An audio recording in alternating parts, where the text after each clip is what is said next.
The quote was, the more problem solvers you have in your building, the less problems you're going to have. And if you think about it, in a lot of traditional schools, there's problems. I mean, problems happen everywhere. But if you're going to wait for the principal to solve them, you're going to be waiting a long time. Welcome back to Aspire to Lead. I'm your host, Joshua Stamper, and that wonderful voice is Dr. Jasmine Kullar, a Chief School Leadership Officer overseeing more than 100 schools in a large metropolitan district in Georgia. In addition to her extensive leadership experience, Dr. Kullar is also a faculty member in the College of Professional Studies Educational Leadership Department in the city of Atlanta. Super excited to have Dr. Kullar with us because she's going to bring a ton of knowledge and insight to not only leadership, but professional development, and her new book, Training Teacher Leaders in a PLC at Work, a guide to cultivating shared leadership. Before we jump into that conversation with Jasmine, I'm thrilled to share some exciting news with you all. I'm officially joined the Worthy Educator Speaking Bureau. This is an incredible organization created by a former guest and friend, Walter McKenzie, and I couldn't be more honored to be a part of it. If your school or district is looking for professional development in student discipline, mental health, healthy habits, as an educator, or leadership training in this brand new year, 2025, I'd love to connect with you. Head over to worthyeducator.com/featured educator Joshua Stamper for more information. I'll make sure the link is in the show notes for you, but I'd love to work together to create impactful and lasting change in your organization. So, with that, let's join this inspirational guest as we kick off 2025 with Dr. Jasmine Kullar. Welcome back, everyone, to Aspire to Lead, where we will be discussing the visions, inspirations, and experiences from top educational leaders. My name is Joshua Stamper, and you can connect with me on Twitter or on Instagram at Joshua_Stamper. All right, Aspire leaders, happy holidays. I know this is a crazy time, but also a time for rest and rejuvenation. So I've got a perfect person to talk to during this holiday season.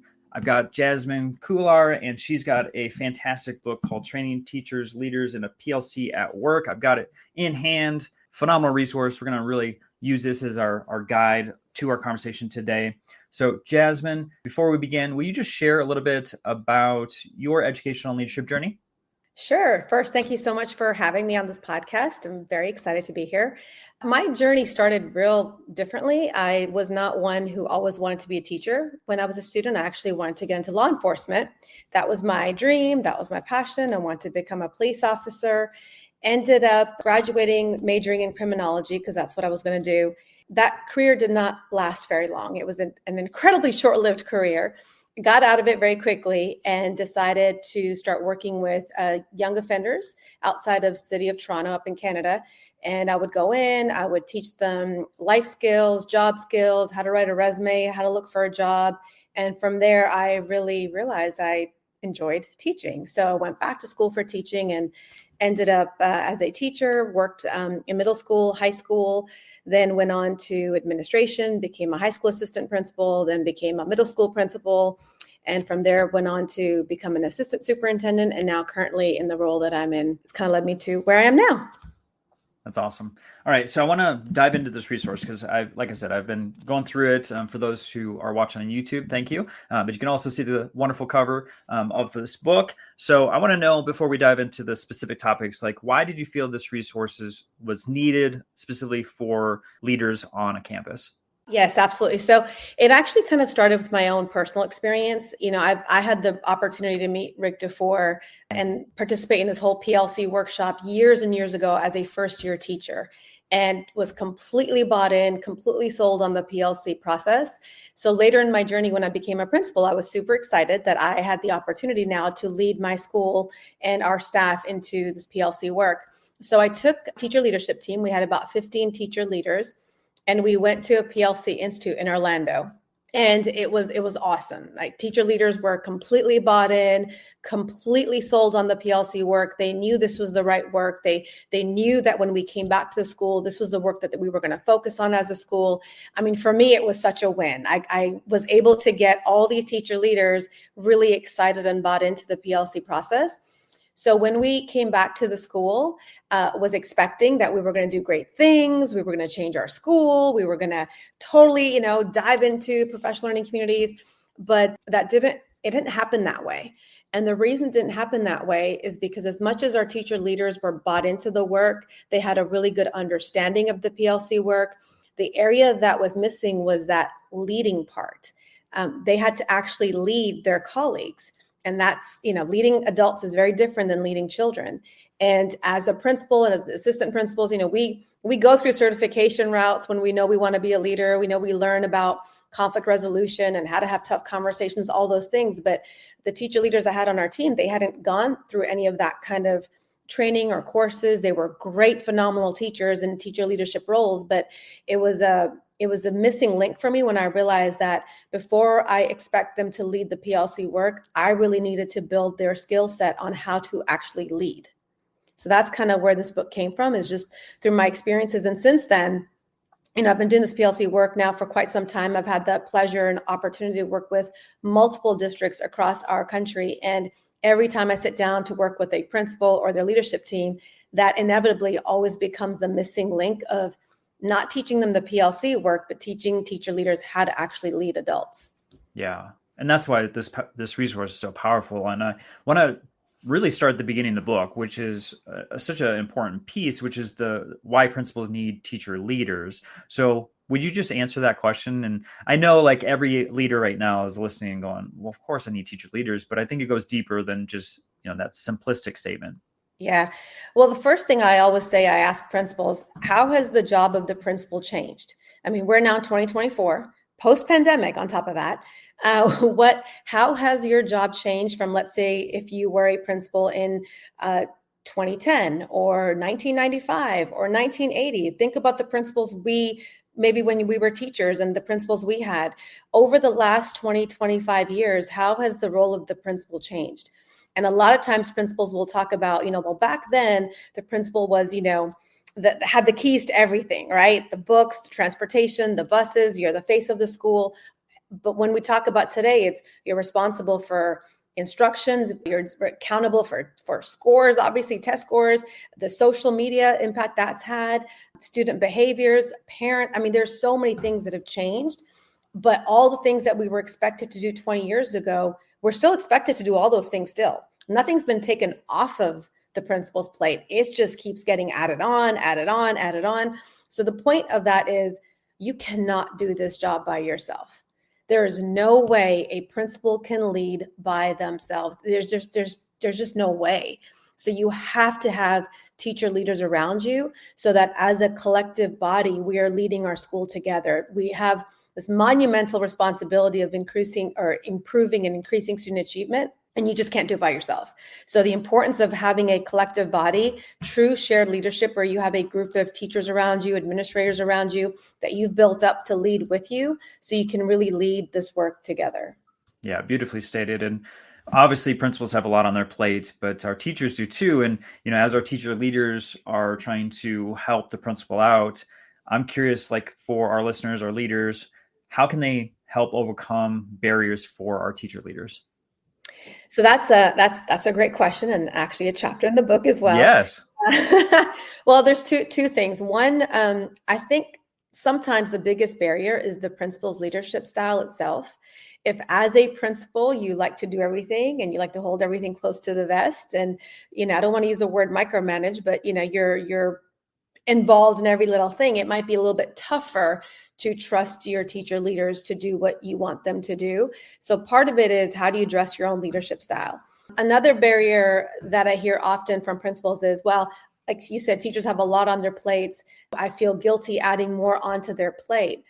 And I will, say that in my experience, again, working with multiple districts, not just what I've did in my own school, but even working with other schools, teacher leaders actually enjoy being involved in the decision making of the school because it impacts them. Let's be honest, principals can come and go, but teachers are most likely going to be at that school that are going to keep moving that needle forward. And I think a lot of times we think teachers don't want to get extra involved and get more work. But if the work involves them being able to be a part of the decision-making process, they're going to want to be involved because it impacts them. As long as we're not giving them busy work. And that's the key. Yes. You become a teacher leader and just give them busy work. That's not, we're talking really being involved in the decision-making of the school is what it means to be a teacher leader. Oh, for sure. They'll feel that. They know exactly what level that is. I know too, for our principals and our administrators, when they're looking for folks to help with the decision making, to become leaders, sometimes that can be a tough process, especially trying to identify like someone that maybe hasn't been a leader before and can rise to the occasion. So, with that process, how can our leaders truly select the right people to be teacher leaders? The first step I would say, and this is something I've noticed as well working with districts, is the teacher leader role is very ambiguous. We need to first define what is it that you want teacher leaders to do. So if you're the principal of your building or you're a superintendent of a district, what is it that you want teacher leaders to do? What is their actual job? That's step one. And I'm not talking like a formal job description or anything, but just laying out like these are the expectations of our teacher leaders in the school. That process alone is so worthwhile because as a school or as a district, you really come together to determine what is it that you want teacher leaders to do. Once you've established that quote unquote job description, then you can look into, okay, who can meet these needs the best. So when we did this years ago, again, when I was doing this with my own teacher leadership team, we had a summer retreat. And a part of the agenda on that retreat was let's hash out our job. Like, what is your job as a teacher leader? And we wrote all these things down. We posted them on sticky notes and we put them up on chart paper. And it became very apparent that we had a need for two different kinds of teacher leaders. One was like the operational teacher leader, and one was the instructional teacher leader. So the operational teacher leader, we decided was going to be someone who made sure, sub-plans were available when a teacher on their department was going to be out, making sure bulletin boards were always up to date in their hallways for their department, celebrating, birthdays, and doing teacher duty schedules, that type of thing. The instructional teacher leader was then responsible for, being involved with the PLC work. Once we separated the roles, then teacher leaders were able to say, you know what, I'm definitely more of an operational teacher leader than I am an instructional teacher leader. And some were saying, no, I'm more an instructional teacher leader than I am an operational teacher leader. So then once we had clarity on what the role entails, then you're able to kind of put the right people in the right seat.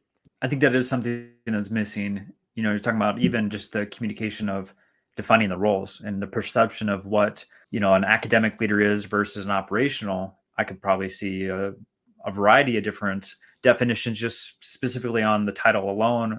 And then in addition to that, just the roles and responsibilities that are attached to that. Did you see anything where you had to communicate to make sure everyone was on the same level, understanding as far as what those leaders were specifically? Oh, absolutely. The great thing was when we created this job description, we actually did as a faculty brainstormed the ideas initially with the teacher leaders, but then we took it back to our faculty and had the entire faculty a part of it to get their input, because one day one of them could be a teacher leader, or a current teacher leader might step down and say, this isn't for me, I don't want to do it, and might, step down from that role. So it was very important that the whole faculty was their opinions were involved in creating this school-wide job description for our teacher leaders. Once we finalized it, it was shared with everybody. It was in our faculty handbook. It was shared with everybody. So everybody knew. So because one of our responsibilities was to make sure that all of our teacher blogs were updated, because we had this issue sometimes, the last time a parent would go on a teacher's blog, and this was, of course, I was a principal years ago. So, back then the blog was a big thing. The last time it was updated was, 5 years ago.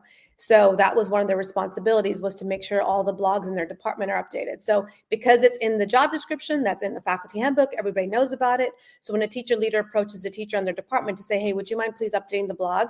They know why the teacher leader is asking them to do that, because it's in their job description that everybody has and everybody is aware of. So that communication with the faculty was very, very important to help empower our teacher leaders as well, that everybody knew what their job was. And I'll tell you that the biggest aha, and I talk about it in the book, the biggest aha when we were creating this job description was the realization how the teacher leaders, the traditional teacher leader role, is deeply rooted in advocating for their teachers in their department, as well as communicating on behalf of the principal to their department.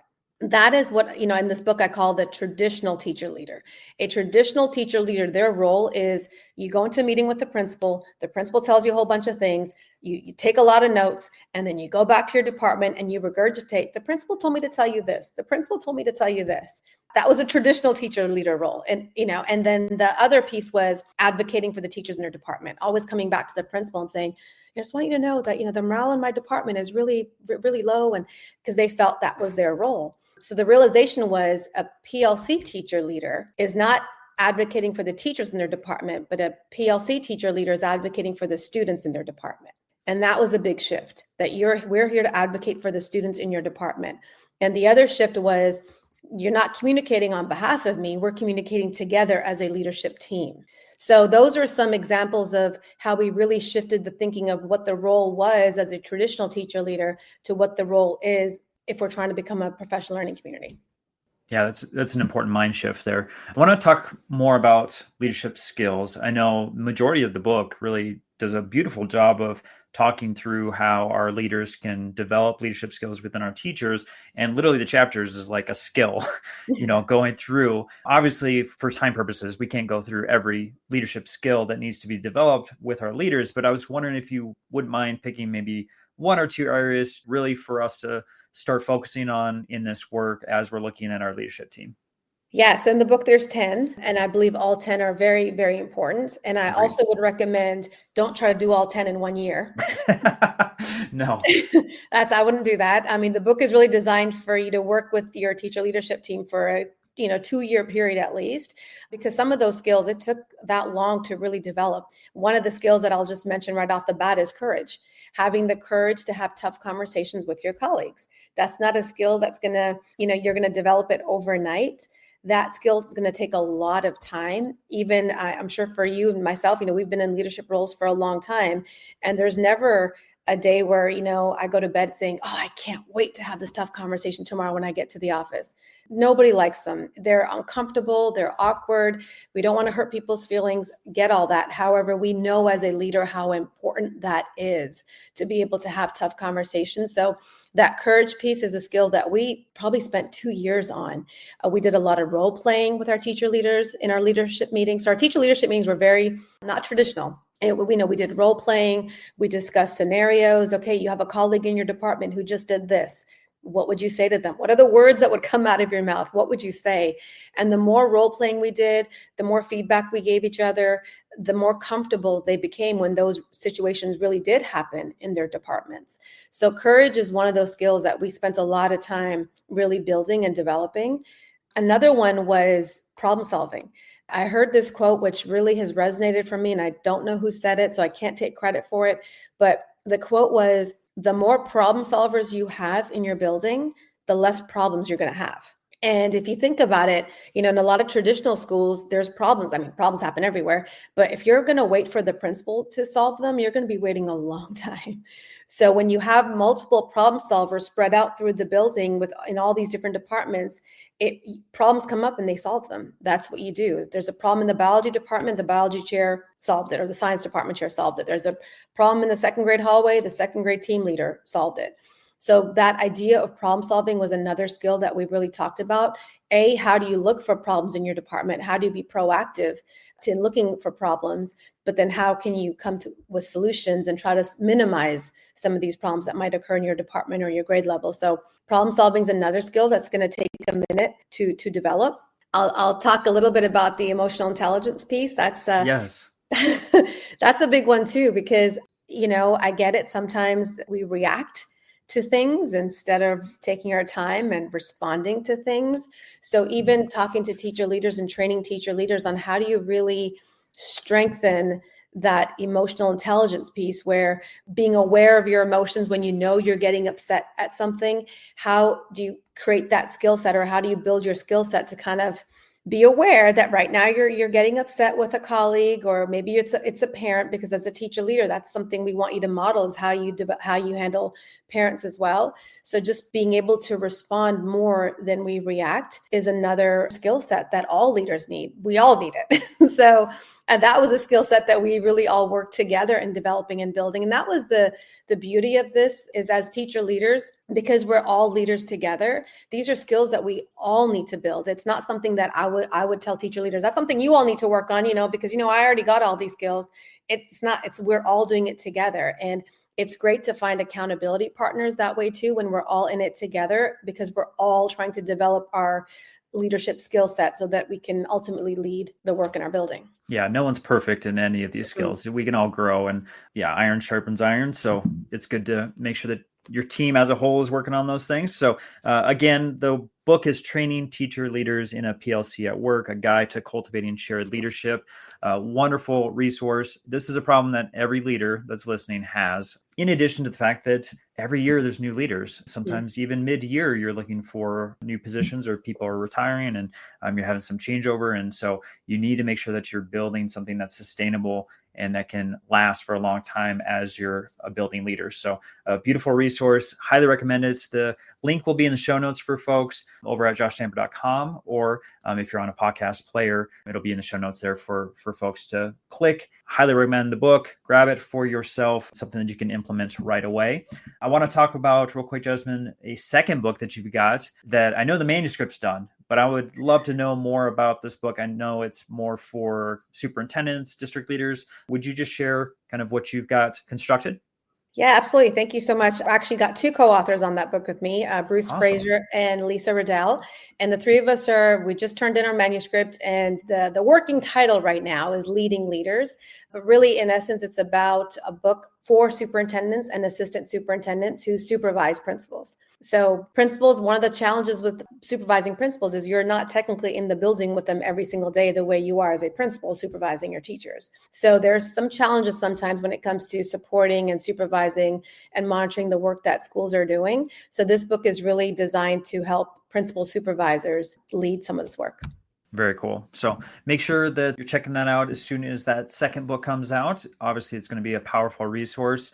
With that, Jasmine, I just want to ask you a question, because it's great that folks are listening, but I want them to take an actionable item with them. So for our aspiring and current leaders, if there's something to do tomorrow or next week to enhance their leadership journey, what would you recommend? The first thing I would recommend right now is to do a self-assessment. And there's plenty of self-assessments in the book, or you can find them online. I would recommend take a look at your teacher leaders right now that are on your teacher leadership team, and what every one of them is bringing a strength. There's no doubt every single one of them is bringing a strength to the team. What are those strengths that they're bringing? And then based on that, what are some areas that need to be improved on? So for example, if you have a teacher leadership team where everybody on the team is really good at problem solving, okay, that's awesome. Celebrate that, recognize that, but then you might realize that some of their challenges is having those tough conversations with their colleagues. Doing a self-assessment with your teacher leaders is, I would say, step one, because from there you can really determine your course of action in terms of providing that professional development or providing that training to your teacher leaders. Be specific on which leadership skill is it that you want to celebrate and recognize that this is something we're doing really, really well. And what's a leadership skill that you feel like, okay, this is the one that we're going to really focus on for this particular school year. So I would recommend starting with a self-assessment. So as a principal, do assessment on your teacher leadership team, and then allowing the opportunity for your teacher leaders to also do an assessment on their own leadership skill set so they can identify the strengths they have and the areas that they would like to grow in and learn more about. So self-assessment is what I would probably say first. Yeah, perfect time for that too. Yeah. As folks are getting into the holiday break. So yeah, with that, I want to make sure everyone's connecting with Jasmine. I'm going to have a link in the show notes and again on joshstamper.com, which will be her Solution Tree author page for you to connect. And then of course, her resources will be on there. And then I'll have, like I said, additional information about the book in the show notes too. So yeah, definitely check out the book. It's phenomenal. Like I said, I have it in hand for those who are watching YouTube. Thank you so much for tuning in at Josh Stamper as the channel is growing. So make sure that you're liking the video, subscribing, and then of course you can find all this information on my website, joshstamper.com. With that, Jasmine, I just appreciate you so much. Thank you for being a wonderful guest and someone that's just impacting so many leaders throughout our country. You're doing phenomenal work, and it's just an honor to speak with you today. Thank you so much, and thank you for having me. This podcast is a proud member of the Teach Better Podcast Network. Better today, better tomorrow, and the podcast to get you there. Explore more podcasts at teachbetter.com/podcasts, and we'll see you at the next episode.